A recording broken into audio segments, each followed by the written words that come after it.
Hello बच्चों, आज हम लोग पढ़ने वाले हैं ऐसे प्रत्यावर्ती धारा परिपथ जिसमें केवल इंडक्टर होंगे। ठीक, और वो भी कैसे इंडक्टर होंगे? प्योर इंडक्टर, मतलब प्रत्यावर्ती धारा परिपथ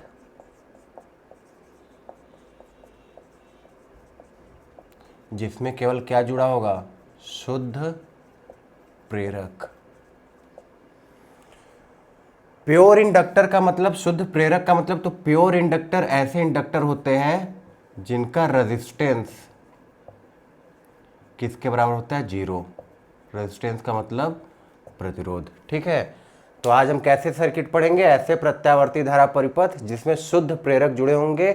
शुद्ध प्रेरक का मतलब क्या हुआ? जो उनका प्रतिरोध होगा वो किसके बराबर होगा? जीरो के बराबर। बस उनका स्वप्रेरकत्व होगा, तो स्वप्रेरकत्व मान लेते हैं कितना? Capital L. ठीक है, जिसको हम लोग बोलते हैं सेल्फ इंडक्टेंस। तो जो हम इंडक्टर यूज करने वाले हैं उसका रेजिस्टेंस किसके बराबर है? जीरो, और सेल्फ इंडक्टेंस किसके बराबर है? Capital L. इतनी बात आई समझ में? प्योर इंडक्टर मतलब शुद्ध प्रेरक का मतलब ऐसे प्रेरक जिनका रेजिस्टेंस तो होगा जीरो और इनका सेल्फ इंडक्टेंस हमने कितना मान रखा है? कैपिटल एल के बराबर। चलिए फिर स्टार्ट करते हैं।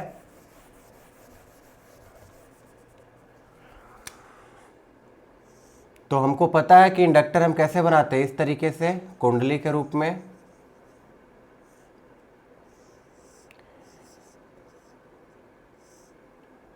यहाँ पर एक एसी वोल्टेज सोर्स हमने लगाया, मान लिया जो उसकी वैल्यू है V बराबर V naught sine omega T. जैसा कि हम लोग पहले डिस्कस कर चुके हैं कि ये जो एसी वोल्टेज होता है ये कांस्टेंट नहीं रहता, इसका वैल्यू वेरी करता रहता है। वो किस पे डिपेंड करता है? टी पे। जैसे जैसे हम टी का वैल्यू बदलेंगे इस V का भी मान क्या होगा? बदलता चला जाएगा। तो हमको पता है, देखिए जब ये V बदलेगा तो इसके कारण यहाँ पे जो I आ रहा होगा वैद्युत धारा वो भी बदलेगा, और अगर वैद्युत धारा बदलेगा तो हमको पता है कि इंडक्टर में क्या होता है? फ्लक्स चेंज होता है। ठीक है, देखिए V वेरी कर रहा है, V वेरी कर रहा है तो इसके कारण जो वैद्युत धारा उत्पन्न होगा वो भी वेरी करेगा। वैद्युत धारा वेरी करने का मतलब इस कुंडली के अंदर का जो फ्लक्स है वो भी वेरी करेगा, और जब फ्लक्स वेरी होगा तो यहाँ पे एक EMF इंड्यूस्ड होगा जिसका फॉर्मूला हम लोगों ने पढ़ा था, E बराबर क्या था? L D I by D T, स्वप्रेरण के केस में। ठीक है, तो ये स्वप्रेरण वाला ही केस है। इसी कुंडली में वैद्युत धारा प्रवाहित हो रहा है और इसी में प्रेरित धारा भी हो रहा है, प्रेरित वैद्युत वाहक बल भी उत्पन्न हो रहा है, तो इसको हम लोग क्या बोलते थे? स्वप्रेरण। तो E बराबर किसके आया? L D I by D T. तो इसके पहले जब हम लोगों ने रजिस्टर वाला पढ़ा था तो वहां पे हमने देखा था कि रजिस्टर के क्रॉस जो वोल्टेज ड्रॉप होता था वो इस वाले वोल्टेज के बराबर होता था। तो ऐसे ही किसी समय t पर यहाँ पे जो वैद्युत वाहक बल प्रेरित होगा वो किसके बराबर होगा? इस वाले वोल्टेज के बराबर होगा। ये बात समझ में? किसी समय t पर यहाँ पे जो वैद्युत वाहक बल प्रेरित होगा वो किसके बराबर होगा? इस वाले विभवांतर के जो हमने यहाँ पे दिया है V। ठीक है, तो वैद्युत वाहक बल कितना प्रेरित होगा? तो इसका इंडक्टेंस हमने कितना माना? सेल्फ इंडक्टेंस कैपिटल L के बराबर। मान लेते हैं कि ये जो D I by D T है वो पॉजिटिव, मतलब वैद्युत धारा का मान बढ़ रहा है। ठीक है, वहाँ पे हमने देखा था D I by D T positive रखते थे जब वैद्युत धारा बढ़ता था और निगेटिव रखते थे जब वैद्युत धारा घटता था। तो हम मान रहे हैं जिस समय की हम बात कर रहे हैं उस समय जो वैद्युत धारा में परिवर्तन की दर है, तो वैद्युत धारा बढ़ रहा है। ठीक है, तो बढ़ रहा है तो इसकी वैल्यू हम किस में रखेंगे? प्लस में रखेंगे। तो यहाँ से ये जो यहाँ का EMF इंड्यूस्ड होगा, जो वैद्युत वाहक बल प्रेरित होगा वो किसके बराबर हो जाएगा? L D I by D T, जो कि किसके बराबर होना चाहिए? इस वाले वोल्टेज सोर्स के। तो V बराबर कितना है? V naught sine omega T. देखिए रेजिस्टेंस वाले केस में हमने क्या किया था? आई आर बराबर V naught sine omega T. जो रेजिस्टेंस होता था हम बोलते थे यहाँ पे जो विभवांतर होगा वो इस वाले जो हम वोल्टेज अप्लाई कर रहे हैं उसके बराबर होगा। तो सेम चीज़ यहाँ भी है, यहाँ पे जो EMF इंड्यूस्ड हो रहा है वो इस वाले वोल्टेज के बराबर होगा जिस पर्टिकुलर टाइम की हम बात कर रहे होंगे। तो L D I by D T बराबर V naught sine omega T. हमको ये करना किस लिए है? तो हमको V पता है, V naught sine omega T, हमको I निकालना है कि I की वैल्यू कितनी होगी। तो मतलब इसको सॉल्व करके किसी तरीके से हमको क्या निकालना है? I। तो मान लेते हैं जिस पर्टिकुलर टाइम की हम बात कर रहे हैं उस टाइम पे वैद्युत धारा किसके बराबर है, आई के बराबर है, तभी यहाँ पे हम क्या लिखे हैं, एल, इसको कैपिटल बना देते हैं तो D I by D T. ठीक, चलिए तो फिर सोचते हैं आई कैसे निकलेगा। देखिए ये डी आई है, डी आई बराबर हम क्या लिख सकते हैं, इस डी टी को उधर ले जाएंगे तो V naught sine omega T D T, L को इधर लाएंगे तो वी नॉट बट्टे एल। ये हमको एक छोटा सा वैद्युत धारा मिला डी आई। तो अगर छोटे से वैद्युत धारा के कारण हमको नेट वैद्युत धारा निकालना होता था तो हम क्या करते थे, समाकलन करते थे। इसका मतलब अगर हमको आई निकालना है तो हमको इसका समाकलन करना होगा डी आई। तो डी आई का समाकलन मतलब वी नॉट बटे L sine omega T D T. तो देखिए वी नॉट तो क्या होता है, इस वोल्टेज का पीक वैल्यू है, तो पीक वैल्यू तो कांस्टेंट होता है तो उसको बाहर ले सकते हैं, तो ये आ गया बाहर। एल क्या है, इसका प्रेरकत्व है, वो भी कांस्टेंट होगा तो उसको भी हम कहाँ ले लेते हैं, बाहर। तो अंदर क्या बचेगा, integration of sine omega T D T. तो इसके इंटीग्रेशन पे हम लोग पहले के वीडियो में डिस्कस कर चुके हैं। साइन थीटा का होता है माइनस कॉस थीटा, और ये ओमेगा टी का करते हैं तो ओमेगा कहाँ जाता है, बटे के नीचे। तो जब इसका इंटीग्रेशन करेंगे तो ये किसके बराबर आएगा, आई बराबर V naught divided by L sine omega T का माइनस कॉस ओमेगा टी, और ये ओमेगा कहाँ आएगा, बटे के नीचे। मतलब इसको हम लिख सकते हैं minus V naught by omega को इधर ले आते हैं तो omega L cos omega T. ठीक है, इतनी बात आई समझ में। अब देखिए हम इसको इस तरीके से लिखते क्यों हैं, हम इसको इस तरीके से ये इसलिए लिखते हैं क्योंकि हम इसको कंपेयर करके ये बता सकें कि कौन सा पीक वैल्यू पहले प्राप्त करेगा और कौन सा पीक वैल्यू बाद में प्राप्त करेगा। ये हम लोग फेजर डायग्राम में डिटेल में डिस्कस किया। जैसे V बराबर V naught sine omega T था रजिस्टर वाले केस में, और I बराबर I naught sine omega T था, यही था रजिस्टर वाले केस में इनकी वैल्यू। तो हम बोलते थे सेम फेज में है क्योंकि यहाँ भी ओमेगा टी यहाँ भी ओमेगा टी, तो दोनों साथ साथ पीक वैल्यू भी प्राप्त करते थे और दोनों साथ ही साथ जीरो पे भी जा रहे थे। लेकिन अगर यहाँ पे हम प्लस पाई बाई टू रख दे तो अब ये सेम फेज में नहीं है। अब इसका मतलब क्या हुआ, ये पीक वैल्यू पहले प्राप्त करेगा, कितना पहले, पाई बाई टू एंगल पहले, यही ना। अगर माइनस होता था तो हम बोलते थे पीक वैल्यू बाद में प्राप्त करेगा, कितना बाद में, तो पाई बाई टू एंगल बाद में। तो अगर हमको कंपेयर करना है तो हमको इस चीज़ को कंपेयर करना है। तो पहली बात तो यहाँ साइन है यहाँ कॉस है, तो हम कंपेयर कर ही नहीं पा रहे हैं। कंपेयर तभी होगा जब दोनों में क्या हो, साइन हो। तो पहली बात तो हमको इसको किस में बदलना होगा, साइन में बदलना पड़ेगा। तो साइन में कैसे बदल सकते हैं, तो हमको पता है कॉस थीटा बराबर साइन 90 माइनस थीटा लिख सकते हैं। साइन 90 माइनस थीटा किसके बराबर होता है, कॉस थीटा के। 90 को इस तरीके से भी लिख सकते हैं, sign pi by two minus theta. तो इसका मतलब कॉस ओमेगा टी को हम चाहे तो हम इतना लिख सकते हैं, sign pi by two minus omega T. अगर हम उतना लिखेंगे तो इसके मान में कोई भी परिवर्तन नहीं होगा। तो हमने लिख दिया minus V naught divided by omega L sine pi by two minus omega T. देखिए sine 90 minus theta cos theta के बराबर आएगा। तो चूंकि हमको कंपेयर करने के लिए यहाँ पे साइन चाहिए था तो हमने कॉस को बदल के साइन में इस तरीके से लिख लिया कि इसके वैल्यू में कोई भी अंतर ना आए। अब देखिए यहाँ पे जब हम कंपेयर कर रहे थे तो ओमेगा टी यहाँ भी प्लस में यहाँ भी प्लस में, प्लस माइनस ये एंगल हो रहा था पाई बाई टू, जबकि यहाँ उल्टा हो गया, यहाँ पे ओमेगा टी प्लस में और यहाँ पे ओमेगा टी माइनस में चला गया। तो अब हमको इस माइनस को किसी तरीके से प्लस में बदलेंगे तब जाके वो इस फॉर्मेट में आएगा और हम इन चीज़ों को कंपेयर कर पाएंगे। तो सोचिए कैसे बदले। इस ओमेगा टी को अगर प्लस में बदलना है तो हम क्या करते हैं, यहाँ से माइनस कॉमन ले लेते हैं। तो हम आई बराबर क्या लिख सकते हैं, minus V naught divided by omega L sine, minus को कॉमन लेंगे तो ये किसके बराबर आएगा, omega T minus pi by two. अगर माइनस कॉमन ले रहे हैं तो ये प्लस हो जाएगा और ये माइनस, तो वही लिखे omega T minus pi by to. फिर हमको पता है साइन माइनस थीटा किसके बराबर होता है, माइनस साइन थीटा के। तो ये माइनस हम यहाँ पे लाएंगे तो ये माइनस और माइनस किस में बदल जाएगा, प्लस में।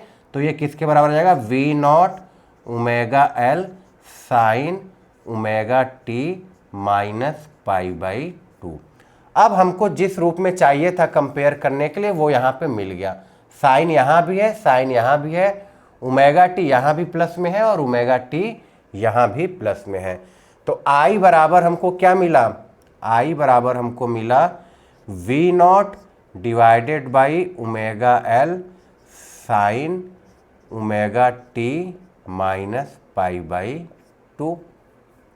आई का स्टैंडर्ड फॉर्मूला क्या था, तो आई बराबर था I naught sine omega T, यही था, हमने देखा था प्लस माइनस 5 होता था फेज डिफरेंस के लिए। तो इसका मतलब V naught divided by omega L की जगह हम क्या लिख सकते हैं, आई नॉट। तो यहां से हम लिख सकते हैं आई बराबर I naught sine omega T minus pi by two, जहां पे आई नॉट किसके बराबर हमको मिला, V naught divided by omega L. इतना नोट कर लीजिए पहले।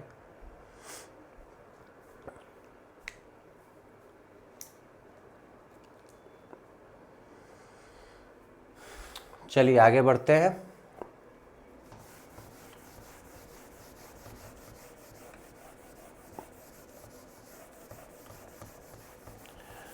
तो अब अपने दोनों इक्वेशन को कंपेयर कराते हैं, किसको किसको, तो v बराबर V naught sine omega T और i बराबर I naught sine omega T minus pi by two. तो माइनस का मतलब हम लोगों ने फेजर डायग्राम में क्या समझा था, ये पीक वैल्यू इसके बाद प्राप्त करेगा, कितना एंगल बाद, पाई बाई टू एंगल बाद। तो इसी को बोलते हैं, अगर हम ये बोलेंगे कि वोल्टेज, तो V लीड कर रहा है कितने से,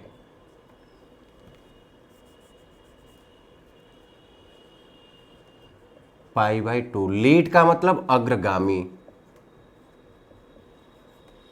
पहला पॉइंट तो ये। जो V है वो करंट को लीड कर रहा है कितने से, पाई बाई टू, मतलब करंट से वो कितना आगे, पाई बाई टू। तो हम बोल सकते हैं V अग्रगामी है, V pi by to, V अग्रगामी है कितना, पाई बाई टू। किससे, करंट से, वैद्युत धारा से। ठीक है, पहले तो इस चीज को समझिए। इसको हम क्या बोल सकते हैं, ये देखिए करंट जो है पाई बाई टू पीछे चल रहा है। देखिए दो तरीके से है, हम बोले ये A है ये B है, इनके बीच की दूरी 2 मीटर, ये भी इस दिशा में चल रहा है ये भी इस दिशा में चल रहा है। तो हम इसको क्या बोल सकते हैं कि B A से 2 मीटर आगे चल रहा है, यही तो बोल सकते हैं B A से 2 मीटर आगे चल रहा है, या A B से 2 मीटर पीछे चल रहा है। देखिए B A से 2 मीटर आगे चल रहा है और A B से 2 मीटर पीछे चल रहा है। दोनों का मतलब एक ही है, बस कहने का तरीका अलग अलग है। बस दोनों हमसे यही बताना चाह रहे कि दोनों के बीच में इस समय जो दूरी का अंतर है वो 2 मीटर के बराबर है। चाहे हम ऐसे बोल दे कि B A से 2 मीटर आगे चल रहा है या A B से 2 मीटर पीछे चल रहा है, बस ये बता रहा है कि दोनों के बीच का जो अंतर है कितना है, वो 2 मीटर है। तो वैसे ये हमको क्या बता रहा है कि V और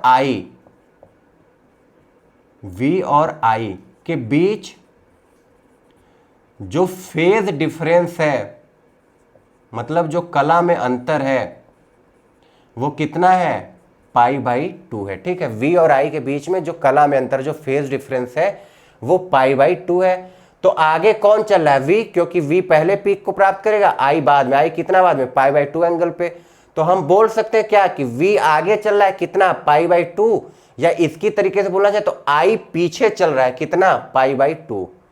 V आगे चल रहा है तो V लीड बाई, V अग्रगामी है कितना, पाई बाई टू करंट से। या इसी को हम दूसरी तरीके से बोल सकते हैं कि I lag by pi by to, मतलब I पश्चगामी है कितना, पाई बाई टू, किससे, वोल्टेज से। ठीक है, जैसे इस तरीके से लिखा गया था वैसे यहां पे दोनों का अंतर यही है। दोनों में एक ही चीज बताया जा रहा है कि V और I के बीच में जो फेज डिफरेंस है वो कितने का है, पाई बाई टू है, बस कहने का तरीका अलग है। यहाँ पे हम बोल दे रहे हैं कि v आगे चल रहा है कितना, पाई बाई टू से, और इसमें हम बोल रहे हैं करंट पीछे चल रहा है कितना, पाई बाई टू से। लेकिन दोनों का मतलब एक ही है, क्या कि v और I के बीच में जो फेज डिफरेंस है वो किसके बराबर है, पाई बाई टू के। नोट कर लीजिए। तो ये याद रखना है, करंट पीछे चलेगा कितना, पाई बाई टू। ये स्टैंडर्ड इक्वेशन होगा जब हमारे सर्किट में केवल इंडक्टर होगा तब।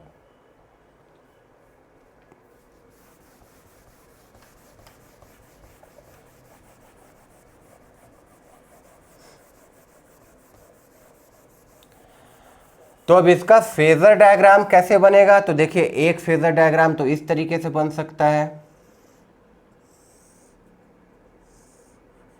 ये क्या हो गया, V naught sine omega T, ये एंगल कितना है, ओमेगा टी। ठीक है, अब हमको क्या बनाना है, करंट।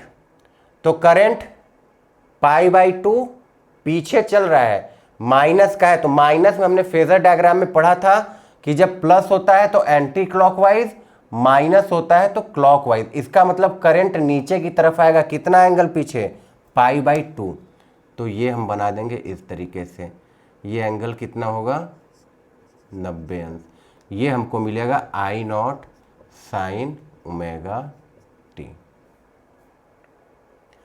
ठीक है, ये देखिए ये देगा तो पीक वैल्यू हमको, ये किसको देगा, पीक वैल्यू को। लेकिन जो इसका प्रक्षेप होगा वो किसके बराबर होगा, V naught sine omega T.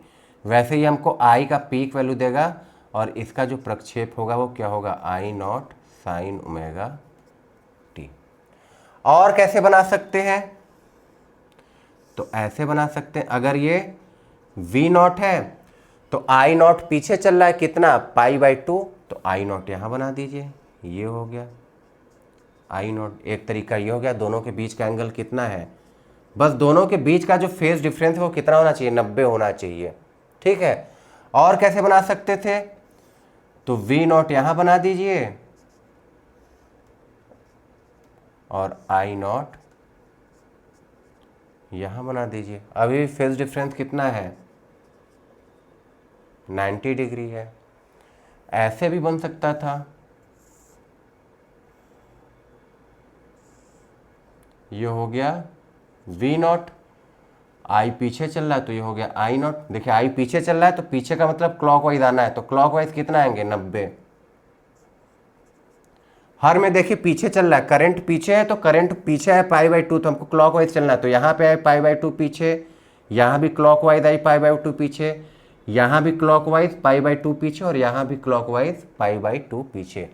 तो ये सभी हमारे इस वाले सर्किट के फेजर डायग्राम हो सकते हैं। क्यों, क्योंकि सभी केस में V और I के बीच में जो फेज डिफरेंस है वो कितना है, 90 अंश। बना लीजिए।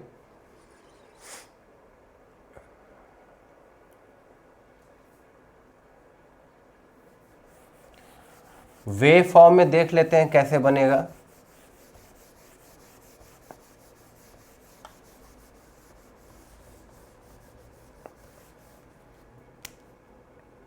देखिए V क्या था, V naught sine omega T, और I क्या था, I naught sine omega T minus pi by two. तो पहले वी नॉट बनाते हैं। हमको पता है साइनोसॉइडल वेवफॉर्म कैसे बनता था, इस तरीके से बनता था। ठीक है, ये क्या है, V naught sine omega T. हमको पता है वी नॉट क्या होगा, ये पीक वैल्यू होगी वी नॉट। ठीक, अब एंगल भी लिख लेते हैं। तो ये 0 होता था, ये होता था पाई, ये होता था 2 पाई। पीक वैल्यू कब मिलता था, पाई बाई 2 पे, और ये कितना होता था, 3 पाई बाई 2। अब देखिए करंट बनाना है, तो करंट किसके बराबर है, आई बराबर V naught divided by omega L. I naught बराबर V naught divided by omega L, मतलब आई नॉट की वैल्यू वी नॉट के वैल्यू से कुछ कम होगी। तो अब देखिए आई पीक वैल्यू कब प्राप्त करेगा, पाई बाई 2 एंगल के बाद। तो अगर वी नॉट यहाँ पे पीक मिल रहा है किस पे, पाई बाई 2 पे, तो इसके पाई बाई 2 बाद किसका पीक मिलेगा, आई का। इसका मतलब यही हुआ, हमने ये सीखा था, माइनस का मतलब इससे पाई बाई 2 एंगल बाद। तो इसमें पाई बाई 2 में पाई बाई 2 जोड़ेंगे तो कितना आएगा, पाई, मतलब इसका जो पीक होगा वो यहाँ पे आएगा करंट का। तो करंट का पीक यहाँ बना लेते हैं इस तरीके से।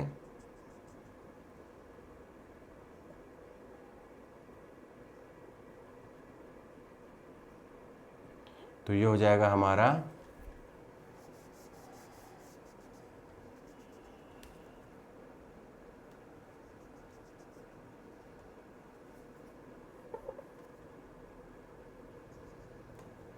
I बराबर I naught sine omega T minus pi by two. देख लीजिए दोनों का जो फेज डिफरेंस है पीक का, इसका पीक यहाँ पे है, तो ये वाला और ये वाला जो फेज डिफरेंस है ये पाई बाई टू है, ये पाई है, तो पाई में से पाई बाई टू घटेगा तो ये किसके बराबर आएगा, पाई बाई टू के बराबर आएगा।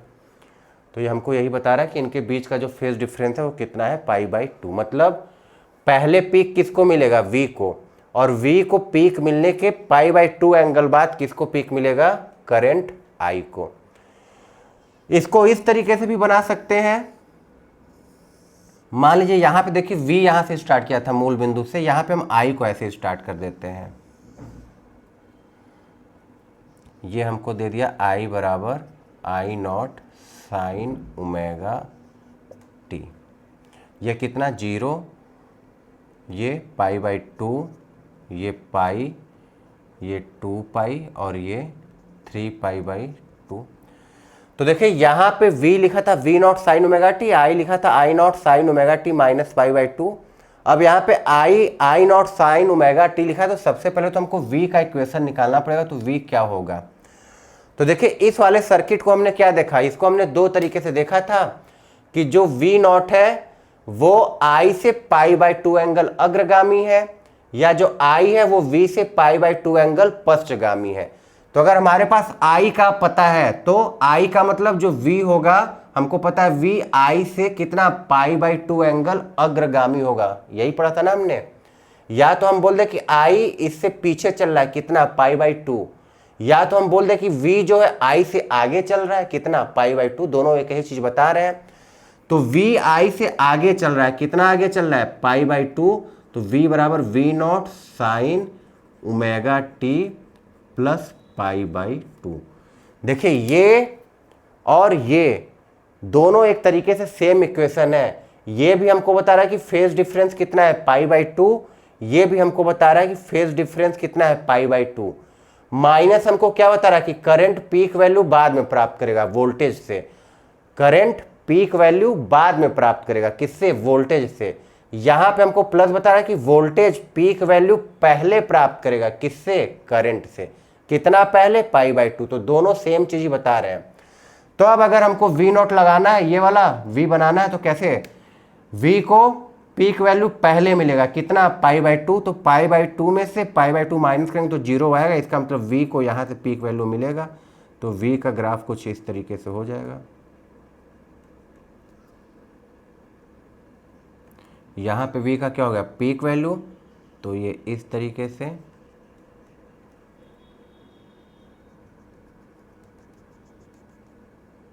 इस तरीके से, ठीक है। तो देखिए v को यहाँ पे पीक वैल्यू मिला है, i को यहाँ पे, तो वही तो यहाँ भी हो रहा था, v को पहले पीक वैल्यू मिला, i को बाद में। ये v का पीक वैल्यू है, ये i का, वही चीज़ यहाँ भी है।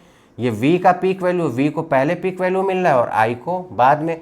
दोनों के बीच का फेज डिफरेंस कितना है, तो दोनों के बीच का फेज डिफरेंस है पाई बाई टू। तो दोनों एक ही चीज़ हमको बता रहे हैं, बना लीजिए।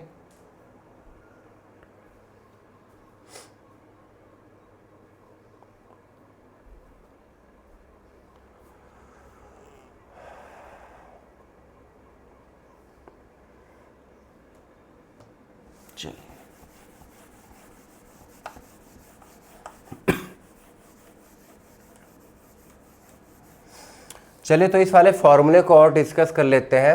आई नॉट बराबर हमने क्या लिखा, V naught divided by omega L, या हम लिख सकते हैं V naught divided by I naught. I naught को उधर ले गए, ये किसके बराबर आएगा, ओमेगा एल के। तो अगर अपने रेजिस्टेंस वाले से सर्किट से कंपेयर करें तो वी बटे आई किसके बराबर होता था, आर, प्रतिरोध के बराबर, यही तो होता था।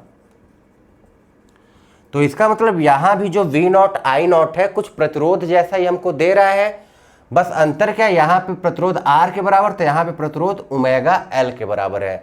ओमेगा क्या होता है, एंगुलर फ्रीक्वेंसी, L क्या है, इसका स्व प्रेरकत्व, सेल्फ इंडक्टेंस।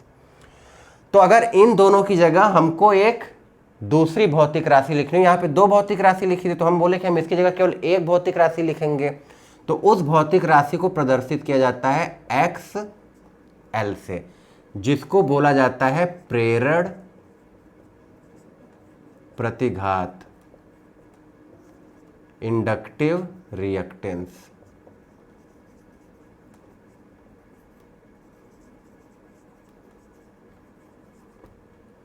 ठीक है, यहां पे दो भौतिक राशियां लिखी थी, हम कहे इसकी इन दोनों की जगह हम केवल एक भौतिक राशि लिखेंगे जिसका मान इसके मान के बराबर होगा। तो हमने उसको किससे प्रदर्शित किया, एक्सएल से। एक्सएल को बोला जाता है प्रेरण प्रतिघात, इंग्लिश में बोल देते हैं इंडक्टिव रिएक्टेंस। एक्स इस तरीके से और यहाँ पे नीचे एल, तो ये हो गया प्रेरण प्रतिघात। अब देखिए V0 बटे I0 किसके बराबर आता था, प्रतिरोध के बराबर, और यहाँ पे V0 बटे I0 किसके बराबर है, XL के बराबर। तो जैसे इसका मात्रक ओम आता था तो ये V और I का रेशियो ही तो था, तो ये भी V और I का रेशियो, तो इसका भी मात्रक क्या होगा, ओम होगा। ठीक है, प्रेरण प्रतिघात का मात्रक क्या होगा, ओम होगा। एल, सो इस प्रेरकत्व का मतलब क्या, मात्रक क्या होता है, हेनरी, ये हम लोगों ने पहले पढ़ रखा है। ठीक है, एल का मात्रक क्या होता है, हेनरी, लेकिन जो एक्स एल रखा है इसका मात्रक क्या होगा, ओम। क्यों, क्योंकि ये प्रतिरोध जैसा ही व्यवहार कर रहा है, ये भी वी और आई के रेशियो पे डिपेंड कर रहा है, ये भी वी और आई के रेशियो पे डिपेंड कर रहा है। ठीक है, अब देखिए तो एक्स एल बराबर हम क्या लिख सकते हैं, ओमेगा एल। ओमेगा का फॉर्मूला हमने पढ़ा है, ओमेगा बराबर क्या होता है, 2 पाई एफ या 2 पाई बाई टी। तो यहां से एक्स एल बराबर हम लिख सकते हैं ओमेगा की जगह 2 पाई एफ इंटू एल। इसका मतलब क्या हुआ, पहले वो समझिए।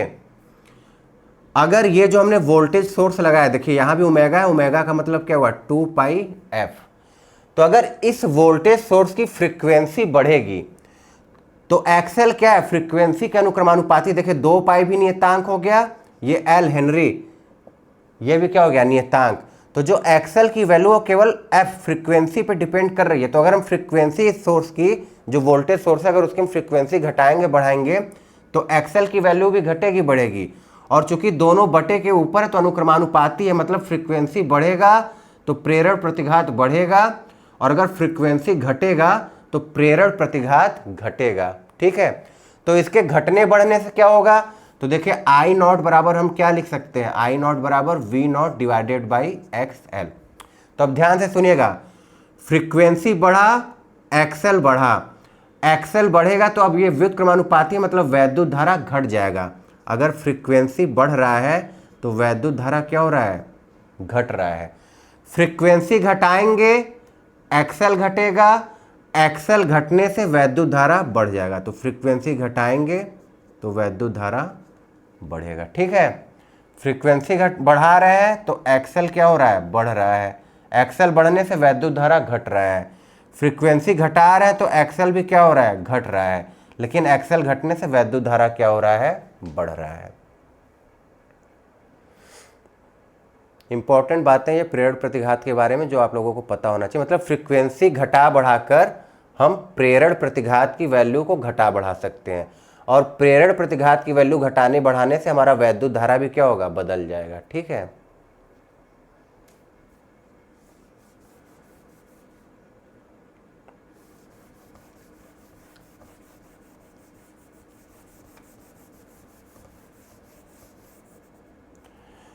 तो एक्स एल किसके बराबर आया, 2 पाई एफ एल। ठीक, अब सोचिए अगर हमारे पास डीसी करंट होता, दिष्ट धारा, तो डीसी करंट के लिए हमने पढ़ा है फ्रीक्वेंसी किसके बराबर होती है, 0 के बराबर। फ्रीक्वेंसी 0 होने का मतलब जो एक्सएल है वो किसके बराबर हो गया, 0 के बराबर। तो एक्सएल हम क्या बोल रहे हैं, एक तरीके से प्रतिरोध जैसा है जो कि वैद्युत धारा के परिवर्तन का क्या करता है, विरोध करता है। तो एक्सएल 0 होने का मतलब जैसे प्रतिरोध 0 हो जाए, प्रतिरोध 0 हो जाए तो मतलब वो वैद्युत धारा के प्रवाह में कोई भी विरोध नहीं करेगा, तो वो सर्किट कैसी, शॉर्ट सर्किट हो जाती थी। हम बोल रहे हैं इस तरीके से प्रतिरोध है, प्रतिरोध 0 मतलब शॉर्ट सर्किट हो गया, इसमें वैद्युत धारा का कोई भी विरोध नहीं होगा। तो वैसे यहां भी है, डीसी करंट के लिए एक्सल क्या हो गया 0, मतलब जो इंडक्टर होता है वो डीसी करंट का विरोध नहीं करता है, वो डीसी करंट को पास करने देगा। क्यों? क्योंकि डीसी करंट के लिए फ्रीक्वेंसी 0 और फ्रीक्वेंसी 0 तो उसके लिए प्रेरक प्रतिघात किसके बराबर हो गया 0। तो जो इंडक्टर होगा वो डीसी डायरेक्ट करंट दिष्ट धारा का विरोध नहीं करता है, वो उसको आसानी से पास होने देगा। ठीक है, फिर इसका एक ग्राफ भी पूछ लेता है एक्सएल और एफ में। तो हम देख पा रहे हैं जो एक्सएल है वो अनुक्रमानुपाती है एफ के, और अनुक्रमानुपाती का ग्राफ हमको पता है, हम किस तरीके से एक सीधी रेखा खींच देते हैं। तो ये हो गया इसका ग्राफ, बना लीजिए।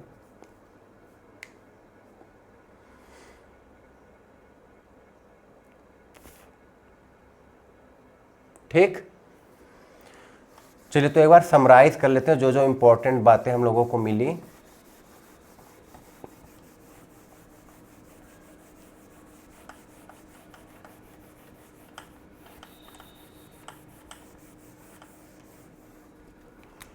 V बराबर V naught sine omega T, I बराबर I not sine omega T minus pi by 2। इससे हमको क्या पता चलता है? तो करेंट पश्चगामी है, पश्चगामी मतलब लैग कर रहा है, कितना? Pi by 2। या हम इसको दूसरे तरीके से क्या बोल सकते हो? तो वोल्टेज अग्रगामी है। अग्रगामी का मतलब लीड कर रहा है, कितने से? पाई बाई 2 से। पश्चगामी का मतलब पहले वोल्टेज को पीक मिलेगा तब करंट को। वही चीज ये भी बता रहा है कि वोल्टेज अग्रगामी मतलब वोल्टेज आगे चल रहा है, तो वोल्टेज को पहले पीक मिलेगा और करंट को बाद में पीक मिलेगा। इसका मतलब ये है दोनों के बीच का जो फेज डिफरेंस है V और I के बीच का जो फेज डिफरेंस है वो किसके बराबर है? पाई बाई 2 के। हम बोले हम इसी इक्वेशन को इस तरीके से भी लिख सकते हैं, I naught sine omega T और V बराबर V naught sine omega T plus pi by 2। ये भी देखिए हमको यही बता रहा है, प्लस का मतलब क्या हो कि वोल्टेज अग्रगामी है, कितना? Pi by 2। तो हम यहाँ पे वही लिखे, वोल्टेज अग्रगामी है पाई बाई 2। या हम बोल सकते हैं कि करंट पश्चगामी है, कितना? Pi by 2। दोनों के बीच का फेज डिफरेंस भी यहाँ से हमको पता चल रहा है, कितना? Pi by 2। तो दोनों सेम चीज़ है, बस लिखने का तरीका अलग अलग है।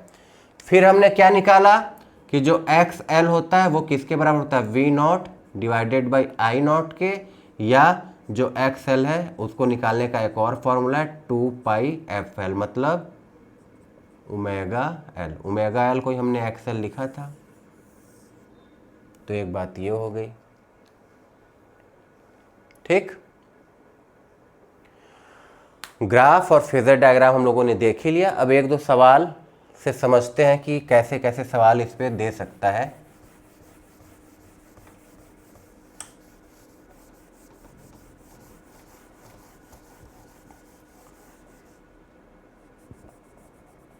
तो मान लीजिए हमको जो V दिया है, V दे दिया है 20 साइन 100 पाई टी। ठीक है, अब देखिए यहां पे दो चीजें हैं, या तो यहां पे L दिया रहेगा या तो XL दिया रहेगा। तो क्या दिया उस हिसाब से हमको सवाल को हल करना है। तो मान लीजिए सबसे पहले वाले केस में हम XL ले लेते हैं कि XL दिया है हमको, किसके बराबर दिया है? तो 2 ओम के बराबर दिया है। हमने पढ़ा था कि प्रतिरोध जैसा है तो इसका भी मात्रक क्या होता है? ओम होता है। मात्रक भी ओम है, तो अगर वीमा पूछेगा तो जो प्रतिरोध का वीमा होता है वही इसका भी वीमा हो जाएगा। ठीक है, तो XL किसके बराबर आया? 2 ओम के। अब देखिए बहुत सी चीज़ें तो हम सीख चुके हैं, जैसे अगर हमसे पूछे कि V नॉट कितना है तो हम बताएंगे यही V नॉट होता है। तो V नॉट किसके बराबर हो गया? 20 वोल्ट के। V RMS किसके बराबर होता है? तो V RMS होता है V नॉट डिवाइडेड बाई √2 के बराबर, तो 20/√2 जो कि किसके बराबर आएगा 10√2 वोल्ट के। V मीन मतलब माध्य पूछ ले या औसत पूछ ले तो वो किसके बराबर होता था 2V0/पाई, तो 2×20/पाई, तो ये किसके बराबर हो गया 40/पाई। ये सब चीज़ें हम लोग सीख चुके हैं। या हमसे फ्रीक्वेंसी पूछ लेता या ओमेगा पूछ लेता, तो ओमेगा इसको कंपेयर कराते थे हम किससे V बराबर V0 साइन ओमेगा टी। तो यहाँ t का गुणा 100 पाई से हुआ और यहाँ पे t का गुणा ओमेगा से हुआ, तो ओमेगा किसके बराबर 100 पाई के बराबर। फ्रीक्वेंसी पूछता था तो ओमेगा बराबर होता था 2πf, तो f बराबर ओमेगा/2 पाई, तो ओमेगा की वैल्यू कितनी है 100 पाई डिवाइडेड बाई 2 पाई, तो पाई से पाई, तो फ्रीक्वेंसी कितना आ जाता था 65। 100 में से 2 कट गया तो कितना 65। अब हमसे देखिए क्या पूछा, अब हमसे पूछा कि I0 बताइए, IRMS बताइए, I मीन मतलब औसत वैद्युत धारा बताइए और I की वैल्यू बताइए। I का मतलब तात्क्षणिक करंट, मतलब इस वाले फॉर्म में हमको लिखना होगा I बराबर I0 sine omega T plus phi. तो चलिए स्टार्ट करते हैं। सबसे पहले I0 सोचते हैं, तो I0 कैसे निकलेगा। तो देखिए हमने यहाँ पे देखा था जो इंडक्टर वाला सर्किट होता है वहाँ पे जो XL था वो किसके बराबर था V0 डिवाइडेड बाई I0। तो जो I0 होगा वो किसके बराबर होगा V0 डिवाइडेड बाई XL। तो V0 किसके बराबर है 20 के बराबर, तो V0 20 वोल्ट और XL की वैल्यू हमको दिया है कितना 2 ओम, तो रख दीजिए। तो ये किसके बराबर आ गया 10 एम्पियर। ठीक, अब तो सारी चीज़ें आसान है, बस I0 का ही फॉर्मूला हमने यहाँ पे नया सीखा, उसके अलावा तो सारी चीज़ें रेजिस्टेंस जैसी है। I0 कैसे निकलेगा यहाँ पे, तो V0 डिवाइडेड बाई XL। बस ये याद रखना है कि प्रतिरोध में क्या होता था R बराबर V0/I0, यहाँ पे क्या होगा XL बराबर V0/I0। तो अगर हमको V0 पता है तो उसमें हम XL से डिवाइड करेंगे तो हमको I0 की वैल्यू मिल जाएगी। IRMS कैसे निकाल सकते हैं, तो IRMS निकाल सकते हैं कैसे I0 डिवाइडेड बाई √2 से, तो I0 कितना है 10 डिवाइडेड बाई √2, तो ये किसके बराबर हो जाएगा 5√2 एम्पियर। या वहां पे भी हमने IRMS निकालने का देखिए दो फॉर्मूला देखा था, एक तो IRMS था I0 डिवाइडेड बाई √2 और एक IRMS हम लोग लिखते थे किसके बराबर VRMS डिवाइडेड बाई R। तो वैसे यहां भी लिख सकते हैं किसके बराबर VRMS, लेकिन बस यहां पे अंतर यह है कि अब यहां पे R की जगह क्या होगा XL होगा। तो VRMS की वैल्यू कितनी है 10 डिवाइडेड बाई 10√2 और XL की वैल्यू कितनी है 2, तो देखिए 2 पंजे 10, ये किसके बराबर आ गया 5√2 एम्पियर। तो सारी चीजें उसी तरीके से चलेंगी जैसे प्रतिरोध में चलता था, बस R की जगह क्या हो जाएगा XL और कोई डिफरेंस नहीं। ठीक है, R की जगह केवल क्या हो जाएगा XL। IM भी अब दो फॉर्मूले से निकाल सकते, चाहे तो हम VM/XL कर ले या 2I0 डिवाइडेड बाई पाई, दोनों से सेम आएगा। तो 2I0 कितना है 10 पाई, मतलब 20/पाई। अब आते हैं I पे कि तात्क्षणिक करंट कैसे निकलेगा। तो तात्क्षणिक करंट देखिए कैसे निकलेगा I बराबर I0 sine omega T plus phi.